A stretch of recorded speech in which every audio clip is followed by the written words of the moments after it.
Thank you all for being here and resisting the temptation for an Aperol in the sun or maybe a gelato. I'm sure that means you're very committed. So thank you very much for being here today with us on this discussion on how to save journalism from big tech and therefore save our democracies. My name is Nienke Venema. For those who don't know me yet, I'm the director of Stichting Democratie and Media, which we call SDM because I know it helps. SDM has its roots in the Dutch resistance newspaper Het Parool. It was founded during World War II. And for over 80 years now, we have been committed to the democratic rule of law and the role of independent media, the essential role of independent media for it. Today, I'm very honored to host a German media scholar and a bit of a celebrity, I think, in Germany at least, and in the Netherlands, because there's a lot of Dutch people here, right? I can see you coming, yes, representing. But I think after Perugia, probably for journalists all over Europe, Dr. Martin Andree, who brings an urgent warning about a fast closing window of opportunity. Now, I know in Perugia, there's a lot of talk about big tech, and there's a more pragmatic approach as well, but we are not here for the pragmatic approach today. Today, we bring a perspective of warning because I think it's very necessary that as a community, we listen to that as well. Professor Andree argues in his book, Big Tech Must Go. Yeah, that we have approximately 5 years left, I think maybe even 4 years now, before American tech giants such as Google and Meta gain complete control of our media landscape. And if that sounds like a conspiracy theory, wait until you see his presentation. In his book, he examines how this shift could devastate our democratic foundations. As he powerfully states, we will all be swallowed up by the large American tech companies if we do not take action quickly. Now, today, it's not a panel. I hope that's okay with you. It certainly is with me.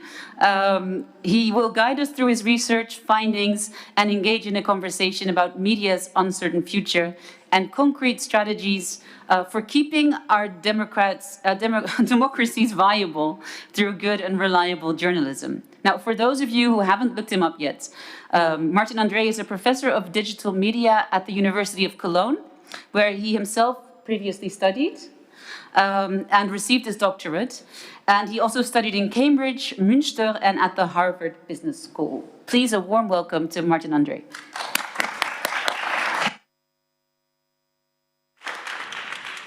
Thank you very much. It's a great honor to be here, and for a starting point, I would like to show you this picture. Just imagine that in a bigger European country, Germany, the Netherlands, France, you would have a government raid an entire office, arrest journalists. What would happen? I mean, just the outcry we would have in the media. Because typically this is our perception of press freedom or limitations of media freedom. And now what I'm talking about is that I think we have a huge threat to media freedom and press freedom, but it's not on our radar. And in order to explain it, I will need 5 to 7 minutes as an entry, and maybe you will be surprised. The first thing I'm going to show you is nothing new to you. We have a media transformation. You see the analog media on the left, they are being substituted, so television, radio, press is being substituted by digital media. By the way, no problem with that. We can also ask the question when the digital media will be ahead of the analog media. This is the case since the pandemic, so since about 2020, the digital media are the lead media. I'm a media scientist, so of course the next question is, okay, let's say this moves on. Of course this will move on. What does a purely digital media landscape look like? So, it's an easy question. If I want to answer it, it's not so easy scientifically for a very simple reason. First of all, you have so many offers. You have 16 million different apps, domains, websites. I would have to measure every single one of those. And then if I would look at you, you would use smartphones, tablets, desktop, laptops, and so on. So I would have to basically measure everything you do and relate it to those 16 million offers. And you can imagine it's scientifically hard to do. And by the way, of course, I'm also here because we did exactly that. And it's the first time it was done worldwide. So I can show you something that you can only get from me because because there's only this one holistic measurement. I will show you a diagram, and I could only do the entire presentation with a single diagram, and I will build it with you because I want everyone to understand it. If you understand it entirely, maybe it changes your perception about the digital media dramatically. So, because I will show you one slide where you see the entire usage across all devices across all offers on one single diagram. Okay, are you ready? So, first I show you the axis. So you see the vertical axis, the horizontal axis, and on the vertical axis you see hundreds of millions of hours of usage time, okay, that one offer receives per month. And then you see on the horizontal axis 1, 2, 3, 4, 5, 6, 7, okay, you can guess it's a ranking, exactly. And the strongest offer will be on the left and the weakest offer will be on the right, but you will challenge me and say, Martin, you promised us everything, not a top 10 ranking. That's exactly right. So I open up the horizontal axis, okay, and now on the next click you are going to see the full distribution across all offers in the internet across all devices. Are you excited? Yeah? Okay, so I will click on 3, 2, 1 and click. And maybe you understand why I had to learn to present it this way. Because when I started to do the presentation and I did this, people would say, I can't see the line.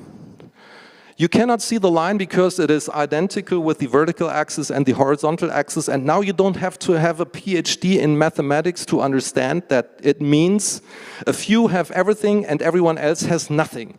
We have monopolies and a huge wasteland, okay?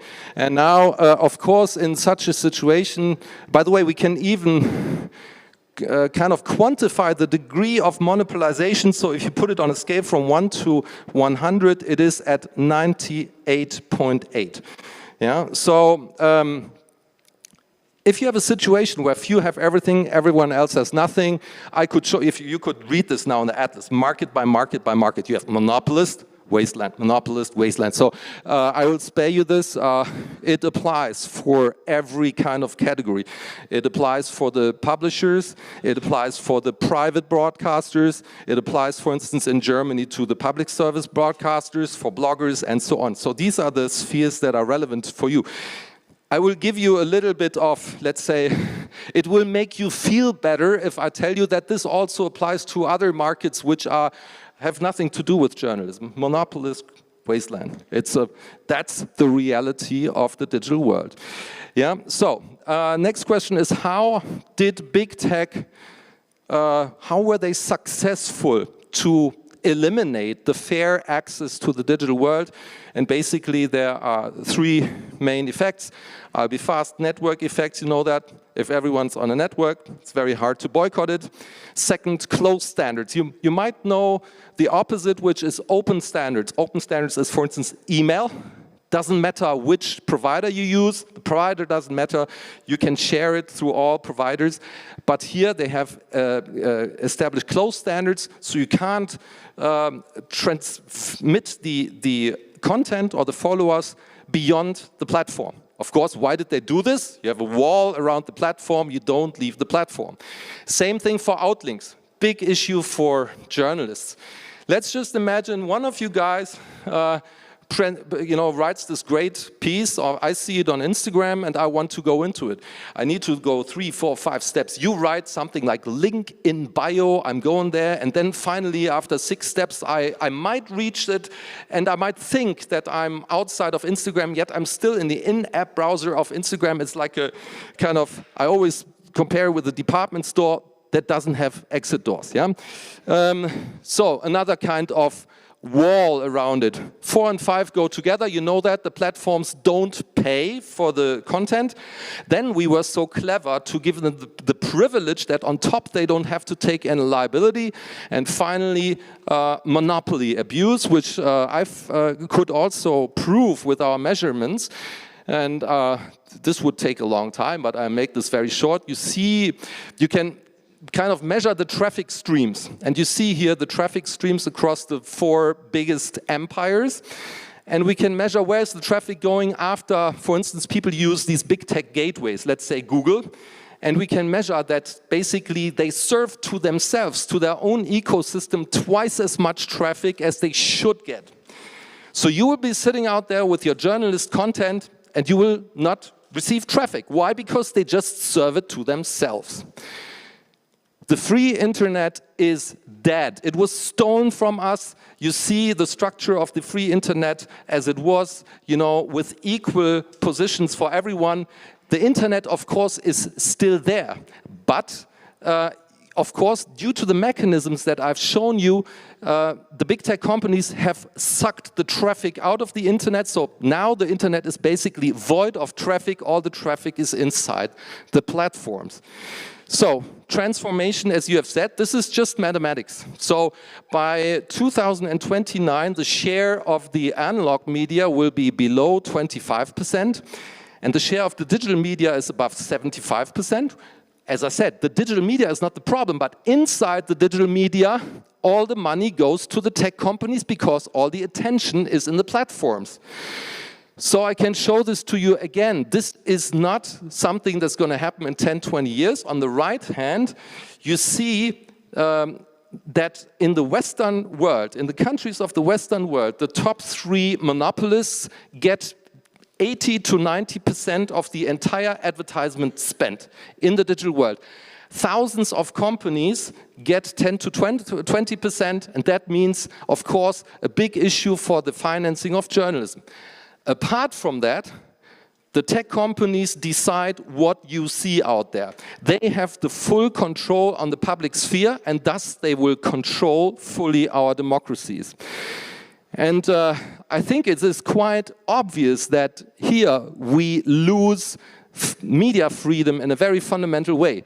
Under conditions of monopolization, we do not have independent media, we don't have provider diversity, and we don't have independence from the state if we look at what's going on in the US at the moment. And we lose journalism. And one thing is very important to me.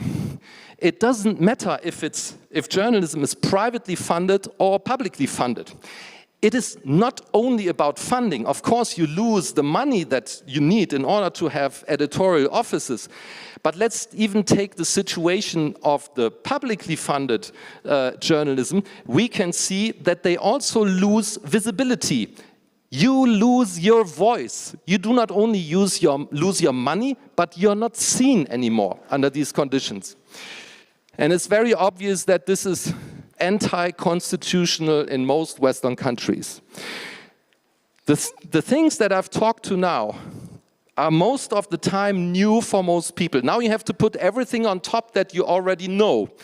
So, these companies are anti-democratic, at least they are not democracy compliant. They are, you see all these things that they do. Aggressive tax avoidance, hate speech, fake news, data surveillance, cooperation with US secret services, manipulation and blackmailing of journalism and science, intentional violations of the law, precarious working conditions and manipulation of elections. Where you ask yourself the questions, how do we even get to the point that we accept that? And I've been talking about this for quite some time.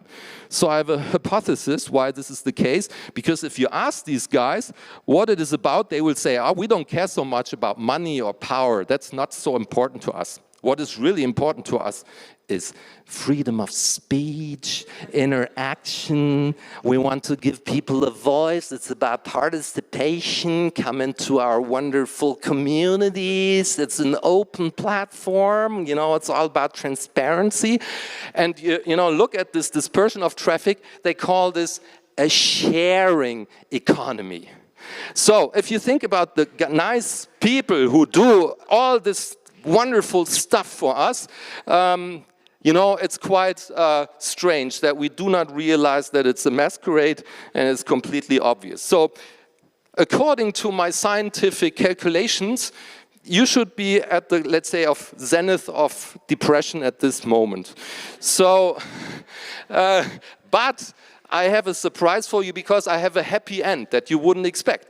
Because now we will imagine to do 5 things. Because we created this problem through a wrong regulation, but let's just say we liberate the internet from the control of big tech. So we'll do 5 things. We'll do the following 5 things. 1, we'll open the platforms for outlinks. Just imagine what this will bring to you. Boom! You will have a huge, let's say, change of traffic. Traffic can actually happen outside of platforms. Second, we'll create open standards for the big platforms. That means that it doesn't even matter so much which platform you use. What is becoming important is your content and not the choke point monopolist who runs it. The third point is, if you remember, in the old days we had the topic of this Hollywood studio system, where the Hollywood studios, they didn't only control the content, the movies, but they also had the movie theaters. What if we separated that, platform and content? And then we could go, I don't know, for instance, about every country, but in Germany, for instance, you cannot have media monopolies. You cannot have 100% or 90% of television in one company. We have market share caps.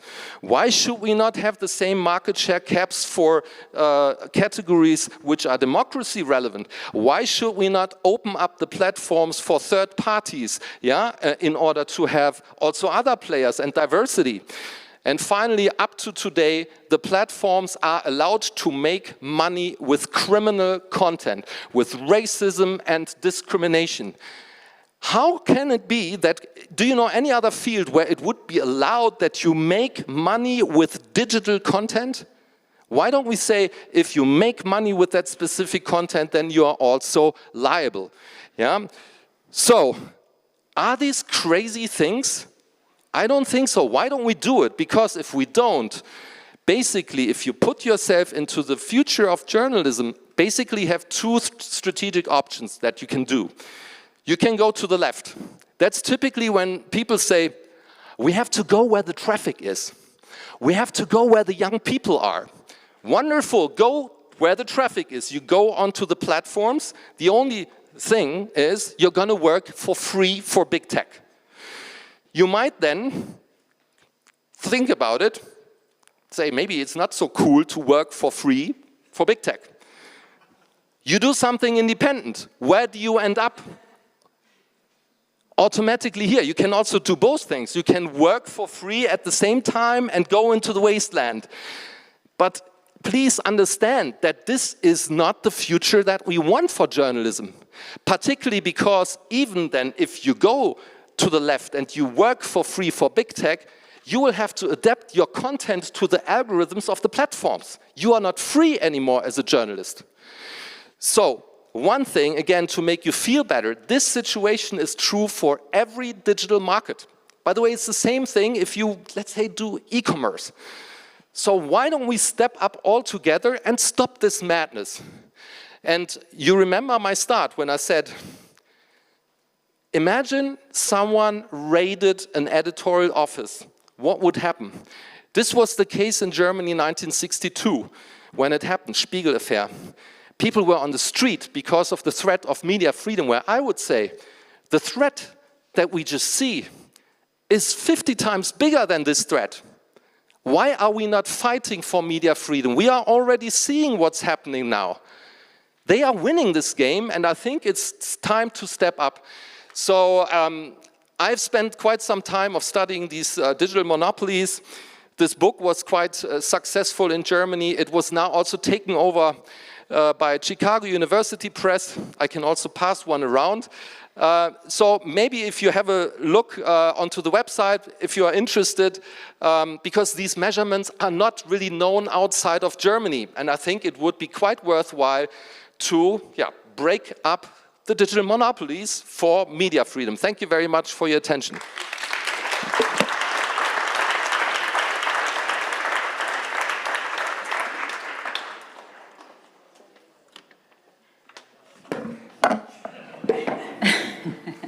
Thank you so much, Martin. Thank you for coming here. So I think the first time I saw you speak was at the Labor Union for Journalists in the Netherlands. Must have been December or November, I think. Maybe it was a bit earlier. Is that right? I don't remember. You don't know, right? No, because you do so many of them. Yeah, yeah, I understand. Yeah. Well, anyway, I remember you mentioning this story where when you hold this presentation for a crowd, and it's a journalistic community, you actually get a more cautious response than when you talk to the tech community. Could you tell us a little bit about that? Yeah, this was actually quite funny. So, so first I did these measurements, and then I published it. And because I first of all thought, like let's say in a very naive way, these monopolies, I mean, they're super evil, and we have to get rid of it. So then I started kind of traveling around, and I was showing this presentation everywhere where people would invite me. And then I thought that the first ones who would jump on it would be the journalists, because obviously. It's kind of fraud was being done to journalism here, yeah? You don't get the chance in the digital world that you deserve. You don't get the fair access because they are stealing your voice. So the funny thing was, it didn't happen so much. So that was very cautious, and a lot. I also heard the, let's say, most fascinating, let's say, imaginations of denial. So I heard things like, well, but a minute on Spiegel.de is 100 times more worth than a minute on Facebook and these kind of things. Yeah. Or when I was speaking at hacker communities, they said, oh yeah, many more people are on the alternative platforms, you know, and they're all running through servers that your setup can't see. So I have heard the most outrageous, let's say, reasons why this cannot be true. Yeah. Where I would say it's very obvious that it's true, because you can look at the money they make, and there you see the same relationships. So, and the funny thing was, then I was invited to a big talk of tech investors in Berlin. So there it was the opposite. I thought they would completely reject it because they love big tech and so on. I thought they would throw eggs at me. And the funny thing was that they said, it's nice, Professor Andree, that you know you did the scientific calculations and measurements, but we know all of this. We would never invest into alternatives if a market is taken by a monopoly. You could do anything you want. We know that there's no chance to succeed. So that's also funny if you think about it, because that's the reason why also the alternatives don't get the funding. Just imagine if we opened the markets, if we stopped the monopolies, then the alternatives would get funding from venture capital, and then they would also be much better. And so that is actually, I thought for me it was a fun experience. So I wonder what this community feels like. I think from the round of applause that you got, you don't have to be worried about eggs coming at you from here. I just wanted to do a quick check because I have quite a few questions prepared, and so I'm not opening the room yet, but just who has a question? Just so I have an idea of how many people are sitting at the edge of their chair, and I don't want to steal all of your time. Okay, good. So I'll just ask the questions that are the most relevant to me for this session, and then I'll open it up. No eggs. But so far, so good. No eggs so far. You know, we are the Democracy and Media Foundation, so we have, for 80 years, believed very strongly and stood very strongly for the role of independent and pluralistic media for our democracy. And you alluded, you hinted at it a little bit in your presentation, but could you tell us just a bit more? What does this concentration of power of the big tech companies mean for our democracy? Basically, it's very simple. You can also ask the question, why is it, for instance, in many countries anti-constitutional that one company owns an entire, let's say, media genre? Yeah? Why is it? Because you could always say, let's say if one TV station in the past had owned the entire television, you know, you had the separation between management and journalism, why would it be a pluralism problem? Just because accumulations of power and accumulations of media control always have the tendency to go down on the Darth Vader side, if you want to say so. And the funny thing is that in the book, was published in 2023. So I wrote it apparently in the first quarter, beginning of 2023. I wrote in the book that it is absolutely it's a kind of a force of nature that this kind of power will go towards the political side. Funny, when I wrote this, the people said, you know, it's completely nonsense and how could this ever happen? And it happened even much faster than it was predicted in the book. So, and this is of course going to continue.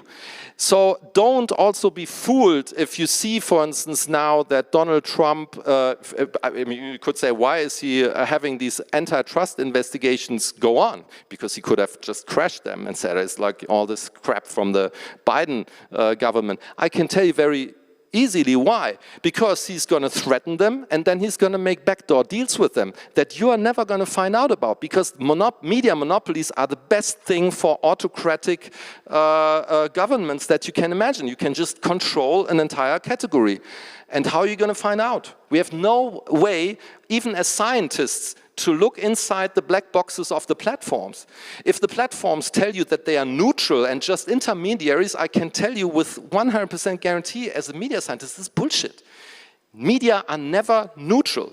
So it is even for me strange that we even discuss the matter. Yeah? Because then you can also say, in a way, if the king is great, no need for democracy. Yeah, I mean, yeah, the king is, and he's really fully, you know, full of good intentions, and he's telling all the things about participation, interaction. You would say, no, democracy is checks and balances and pluralism. So it's absolutely not debatable. Okay, thank you. So what I was also wondering about when it comes to democracy, you argue in your presentation and in your book that these companies are colonizing the public sphere, as you call it. And could you explain a little bit what you mean by that and what the implications are for journalism and the public debate and also our shared reality? Absolutely. So according to my opinion, there is a kind of Faustian bargain going on. The tech companies have told us a fairy tale for 20 years, and they have done extremely well to lure us into this fairy tale. The fairy tale is, it's like we give you a new type of media freedom, you know, everyone can participate and all this kind of stuff. So why did they do this? Because let's say the downside of this is the network effects, which create lock-in effects. And here, it is absolutely unacceptable that you have these media monopolies, because they control the machine room. They control the machine room, and they determine who gets what kind of output, and they control the algorithms. And what's quite fascinating is that they want us to focus on this side, and they never want us to realize what's happening on the other side. Because the thing is, on the media freedom side, you can debate, you can say, you know, and should we control it more or less, and then you have the digital services. This is difficult. But the thing is, media monopolies is very easy. You can't have media monopolies in democracies. It's absolutely unacceptable. It's anti-constitutional. We measured it. If we have 90% share, we have a media monopoly. Like the most simple person understands that, and we can stop it. But unfortunately, if we look at the public debate, there's no debate about it. Because otherwise we would see thousands of people on the street. And even now the debate is mainly dominated by the topic of media freedom, and that's also why they do these things. Why they talk about you know, freedom of speech and all, because they want us to, it's like you know, like these wizards, they hold you the rabbit and you are supposed to focus your attention on the rabbit so that you cannot take, you don't pay attention to what's taken away from you. You are locked in, and locked in monopolies means you lose your freedom. Thank you. So your book was actually published before Donald Trump was elected President of the United States for the second time, and before the iconic image of the tech oligarchs sitting at his inauguration, an iconic image that I'm sure we've all seen. And I'm wondering, has the geopolitical situation changed your perspective or changed your story is the situation even worse than you anticipated? No, let's say it went faster than I predicted, but I also can say now, yeah, I told you a long time ago the asteroid would hit the Earth, but unfortunately the asteroid is like hitting myself as well. So does it make me feel better? No, yeah, and we are still not acting. Yeah. We were saying this morning that there's a collective action problem, no? That's what you were alluding to as well. Yes, we made even, it's really, so it's a long story of pain, because I'm doing this actually since 15 years. You have to imagine, it took me 8 years of my life to make this empirical proof, because I thought from a scientist's point of view, if I prove it, then the people who are responsible will get rid of these monopolies. Yeah, and maybe that was completely naive, it didn't happen. That's the only reason why I wrote this book. And last year, we made even a regulation proposal from the University of Cologne, and unfortunately, it was not realized. And if it had been realized, it would have been still under the Biden government. And now it's 10 or 15 times harder to do it. And so, of course, it's a kind of painful experience. Do you think that the European member states can even enforce these recommendations without the help of the United States? Let's put it this way. I think we have no alternative. But the problem is also, and here we are speaking with ourselves, in my point of view, if a political stakeholder was going to address this, we need to prepare the public. The public needs to have an awareness of the immense size of the problem. But if we do not bring it into the media sphere as a problem, if we do not report about it, let's say on the same level of significance as, for instance, the Ukraine war, then it will be very difficult for politicians to fight this thing, because the people in the European countries will say, oh, but where's the problem? You know, I like Instagram, TikTok is cool. Yeah, are you crazy? Why do you now want to get rid of the US clouds? Why? There's no problem. So we are also, in a way, if we don't fight this battle, then we are also talking to ourselves. So, you know, you mentioned regulation, and we were saying this morning, we had a breakfast meeting this morning talking about, you know, what to tell you all. And you were saying, and I was agreeing with you, that regulation is not a very sort of persuasive thing, that we might need something more than just a narrative of we need to regulate or we need to restrict. We need a different narrative to go along with regulations. Could you say a little bit more about what you told me this morning? Yeah, absolutely. I think one of the core problems is if you even mention the word regulation, you're playing according to the playbook of big tech. Yeah, because they told you the story, they are, you know, distributing the pink rabbits for free. So they are so nice to all of us. And then we come and we are the nasty Europeans and we want to control and police the internet. And then we are already out, because this is never going to work. So what I've been trying since several years is to tell the story exactly the other way around, because this is not about control or police. This is the opposite. They have stolen the internet. These oligarchs have stolen the free internet from us. So it's not a story in a way of regulation, it's a story of liberation. If you look at all the measures that I'm taking, they are liberating the internet. They are opening, they are enabling, they are creating fair chances. They are creating access for you. They are enabling you to find the financing in the digital world, and so on and so on. And we can tell the entire story as a liberation story and not as a control and police story. And I think that as long as we tell a control and police story, we cannot win it. It's funny, because where have I heard that before? A control and police story, but then you name it liberation. So tariffs and liberation, or regulation and liberation. So Liberation Day, not for tariffs, but for regulation, perhaps then.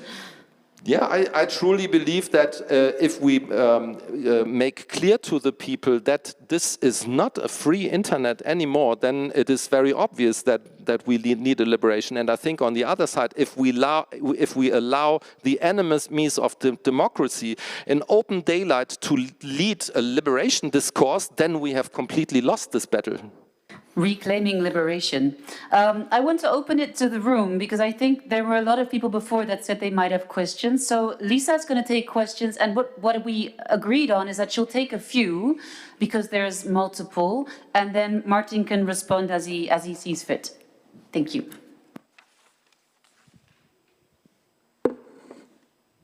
Yeah.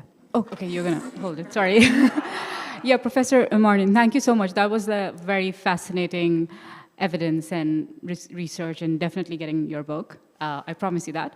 I work in Amnesty Tech, so basically I work and investigate human rights harms of technologies, AI, big tech, so on and so forth.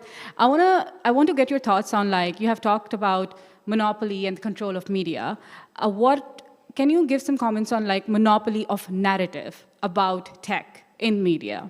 Especially over the past 2 years, I mean, everyone knows about, I hope so, like, about the AI hype cycle and how these tech titans kind of portray AI as being savior in the journalism space as well. And even in this festival, like, I've noticed, like, there are a couple of, I would say, panels and events organized by some maybe tech companies or with their backing about how AI tools can be used in the journalism space and stuff like that. And even the way some journalists choose to report about AI, like, kind of like, oh, you know, AI is going to save the world. Sam Altman is kind of imagining this utopia for us. And sometimes they're saying we will be in a Terminator style of doomsday. Now they're saying, oh, we will be in a utopia, like, all, like rainbows and unicorns everywhere in the future because of AI. So yeah, basically, if you give some comments on, like, monopoly, yeah, we have this information monopoly in terms of distribution in the media space, but what about the narrative monopoly that we're seeing right now?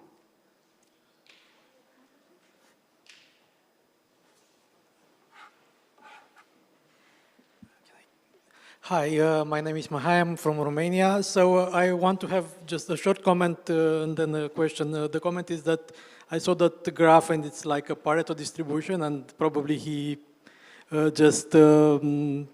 how he saw this coming in a way with this law. And then the question is, as a journalist, the first question I put is follow the money. And so the question is, shouldn't we try to make these monopolies be more, how to say it, to make them responsible for the ads they are running on their platforms, and that will make them harder to make money on the platforms? I think there's room for one more for this round. Anybody on that side with a question for Dr. Martin Andree?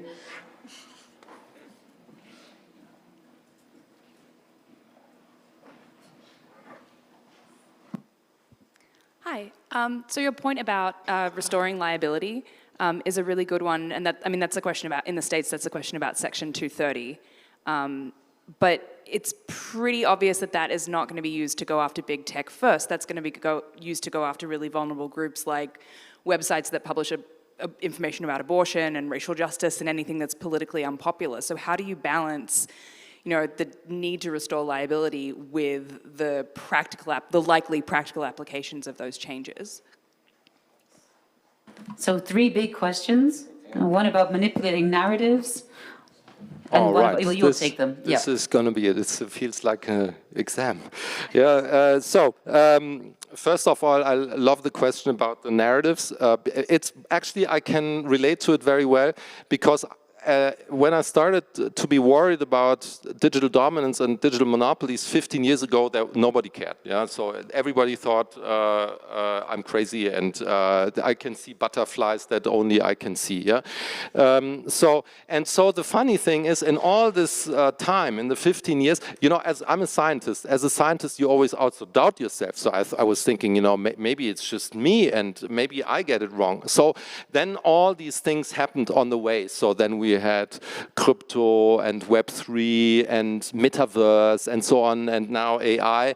And every time this happened, you know, the first ones out there telling these bullshit stories about competition is just one click away and, oh, is there going to be Google next year, were the tech companies. The tech companies absolutely need to create the illusion that there's open markets. They don't want people to be aware that in a way that there's not even choice. And it's even difficult to explain this to people, because you could say, Martin, what are you talking about? These are not monopolies because there are alternatives. Yeah, but under, let's say, in the old days, monopolies, you only had one player. And for instance, if you have, for instance, a privilege, like a royal privilege, of course there was only one player. Now the monopolies are created via network effects. So typically one player has 90% and the rest is like 0.8 or 1.2%. So then people say it's not a monopoly, but that's nonsense. Yeah, because of course it is monopolistic. So under all circumstances, the tech companies want you to live in the illusion that now there's a completely new game and Amazon could go bankrupt tomorrow and all this stuff, and I could talk half an hour now on this narratives, and I think you're on a very, but I can't, yeah, but then luckily I can combine point 2 and point 3, because I'm going to talk a bit, of course, I'm going to talk about liability. So, first of all, one thing is interesting, that and it is something that you only realize at a second thought when you think about the model I'm proposing.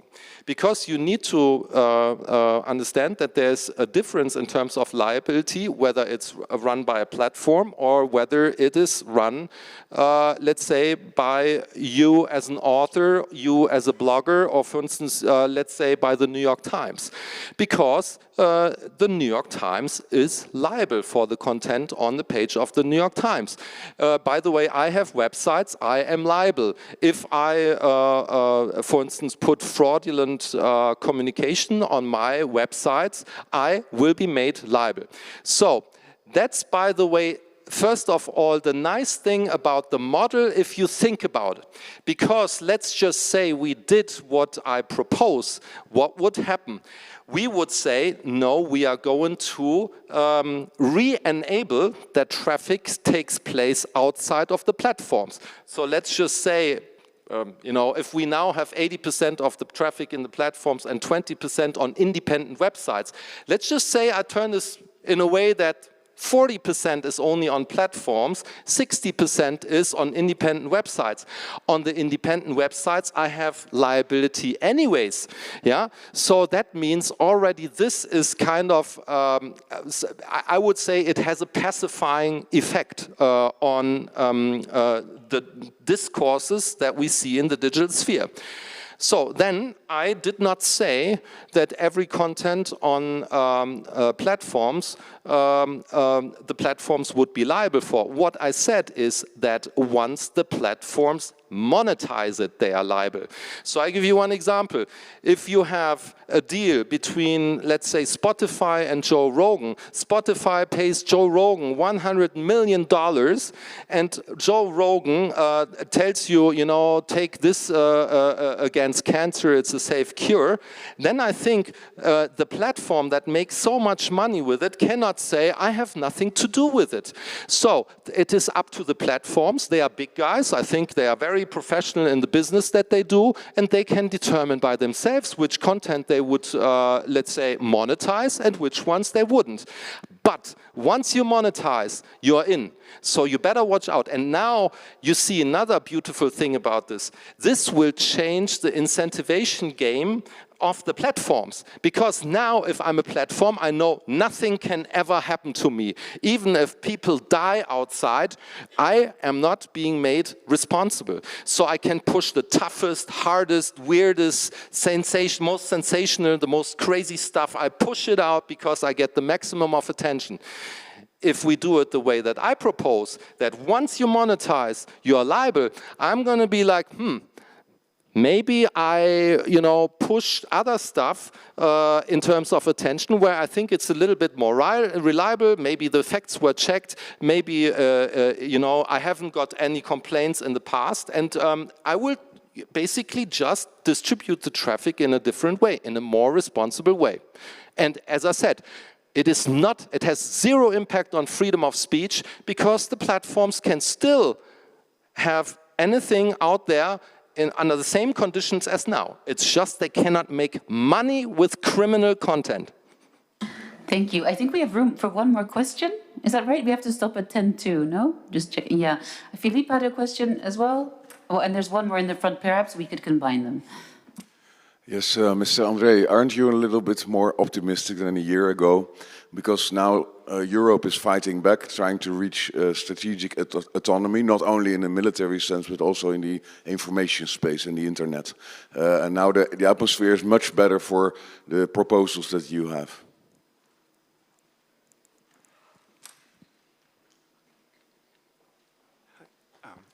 Hello, thank you very much. I'm Benoît. I'm a lawyer from the Paris Bar from France. I also work on media regulation. I'm very interested in what you say about getting out of the network effect and putting in place interoperability and open standard for platform. Could you elaborate a little bit on what you can propose on interoperability, please? This was it? Okay. One more over there. Can we take that too? Yeah, that's the last one. Thank you very much. Oh, sorry. My name is Sofia. I'm from Vienna, so I'm particularly interested also because this is, your work is also particularly relevant for a few years in the German-speaking space. And it would be interesting, I think, who exactly has the power and ability to start these movements and imposing these changes you are proposing? Because to a skeptic, these sound like very utopian ideas that someone could criticize as hard to implement. So where can we start implementing these? And I also mean on the level of us as journalists and us as consumers, kind of, not just someone who from Microsoft who's gonna hear this panel and think, oh no, I'm evil. So yes, thank you. Absolutely. So in my answer game, I will start with the second answer and I will link the first and the third because they somehow, I can do it with one and the same answer, okay? So I'll start with the open standards also because for me it's the most tragic and the most frustrating. Because for me, one of the big, so this, when we did this measurement, really, I can tell you, it was, I fell from my chair when I saw the results, because even the level of dominance for me as a scientist was unimaginable. But there was one exception. And I found this so stunning, and you can read all of this. Unfortunately, it's only in German, the Atlas, but there's a little bit of this also in the Big Tech Must Go. There's one stunning exception, and that's the market of email providers. So, and I was wondering, how is that possible? Because for email, you have the same situation as in all other digital markets. You have Gmail, like a dark tech, evil offer, but you have Web.de, GMX, Yahoo, and all these other offers. How is it possible that despite the huge, even, you know, Google is so much stronger that all these other local, even local German players can survive? Very simple reason. It's an open standard. So the open standard since 20 years allows other competitors to be in the market. So you can even, in a way, measure it. Yeah, where you have the open standards, you have it's so easy. It's a finger snip. So and then the first and the third, because I think it's quite interesting that you say, are you more optimistic? And you say, are you crazy? You're a utopian. Yeah, and I can tell you, no. No. I know. I'm just. I want to entertain you also a little bit. And no, but I can tell you one thing that I wrote a big, like nearly a full page in the Süddeutsche Zeitung in Germany, one of the leading newspapers, in July last year. You know, remember Musk joined Trump in October. So this was 2 months before that we're going to have a huge problem if Trump wins this, because we're completely messed, because they control then the digital sphere also in Europe. And I can say that if I just tell this to you very personally, I have spent a lot of years of my life on this topic, and I feel we have even done in Germany also now this petition, and we have now 250,000 signatures, and you can see that I'm like, I will fight this until the last drop of blood, but I feel now it's so much harder to do. And then still, I would like to say, is it on the one hand it's utopian, but then compare it to the big problems that we have. Compare it to, you know, let's say climate change or the Ukraine war. We need to solve the climate change. But just look at the huge amount of money we would have to spend in order to solve it. Yeah, we still need to solve it, but it costs a lot of money. Look at the Ukraine war. Maybe many people have to sacrifice their lives in order to solve this problem. Yeah, and we have a problem here that is entirely self-created by our wrong rules, and only the monopolies can only further grow and kill the internet because of wrong regulation. If you take this wrong regulation away from the tech giants and you liberate the market, they're going to be gone immediately. So we just need to correct our own mistakes. And then I would still be saying that is also tragic, because it is in a way so easy to change. Yes, we would have to make some sacrifices, but think about the sacrifices that the people made, you know, in the French Revolution. And we're not even able to get this done. I mean, come on, guys. Yeah, so, I mean, we have to step up the game. Yeah. So thank you so much. We're at the end of this session. I hope it was more than just thought-provoking, perhaps also a small call to action, or a very large one, actually. Thank you so much, Martin, for being with us. Thank you.